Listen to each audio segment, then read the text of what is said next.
education. People enter into the pipeline. I'm a teacher.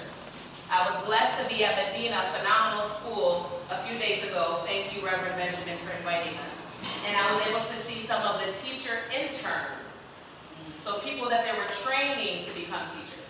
So we all enter the pipeline and we get started.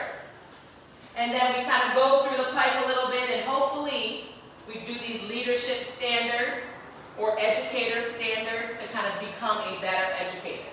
You keep moving through the pipeline and you apply some of your training, and you go from novice to more veteran, right? There's a general pipeline. My hope is that we all realize we don't wait till we get to the end of the pipeline before we say we're a leader. Those interns that I saw at Medina the other day, they are leaders. We all lead from the seat that we are in. Because you know something about corn that I don't know. So when we do the planting activity, you will tell me, corn, no, you can't plant that with strawberries. They won't go together. Soil has to be soft before you're using your expertise. So lead in that way.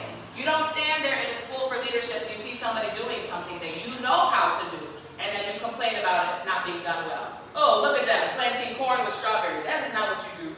And then you just walk away and let them make a mistake, and now the corn didn't grow, the strawberries didn't grow, and then you knew better.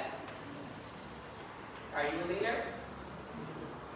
High impact leadership. You have to disrupt. When you know and you have a gift from God, use that gift to make that school better. Don't just be in the pipeline. They hired me, now I'm a teacher for life. I'm not committed to my growth. I don't read any books to get better because I already went to school. No, your growing continues. Your growing continues. Can somebody read this quote aloud? Somebody who can see this screen. Somebody read the quote on the left. Graceful leaders. Can you say it loud, please? Yes? Graceful leaders don't just lead well. They lead the legacy of others who care. Thank you so much. They leave a legacy of other leaders who can lead well.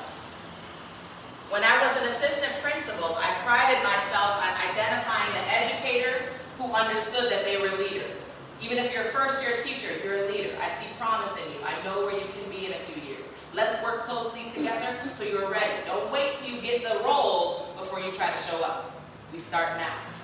So if you're not leaving a legacy of other leaders, you're not high impact.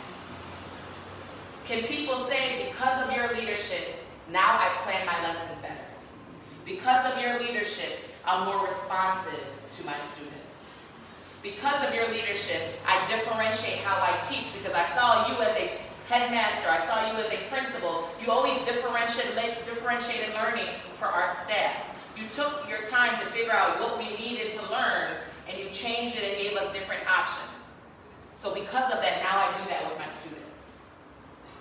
You must leave that legacy. That is a servant leader. We don't just say, I'm a teacher. Are you shaping other teachers?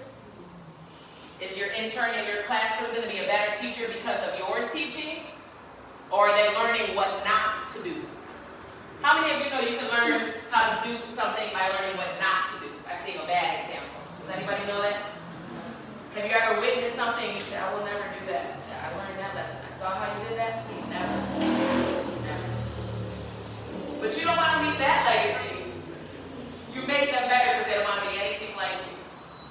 No, be the model that people want to see. Be the expectation you expect teachers to be. I was in a school for a few years when I was an early teacher, so maybe in year 6, year 7 as a teacher. And I started getting, frustrated with my principal at that time. I said, I'm not growing, I need to be challenged. I feel like, no one's coming to observe me really. They only come when they have to submit evaluation. So they have a report coming, then they finally come to your classroom, write the report, they're gone, you don't see them again the whole year. You never even came back to see if I did the things that you told me I needed to do to improve. You gave me feedback, you never checked back. You didn't loop back. So I started getting frustrated and I said, you know what, I want to be a principal. I want to be a head so that when I have my own school, it will be a school where adults and students learn. It's kids first always. But as an educator, you don't get a badge for liking students, because you're supposed to like students. That's the entry point. You You get the badge when you like to work with adults. How many of you like adults? I know, it's hard. We are difficult, right?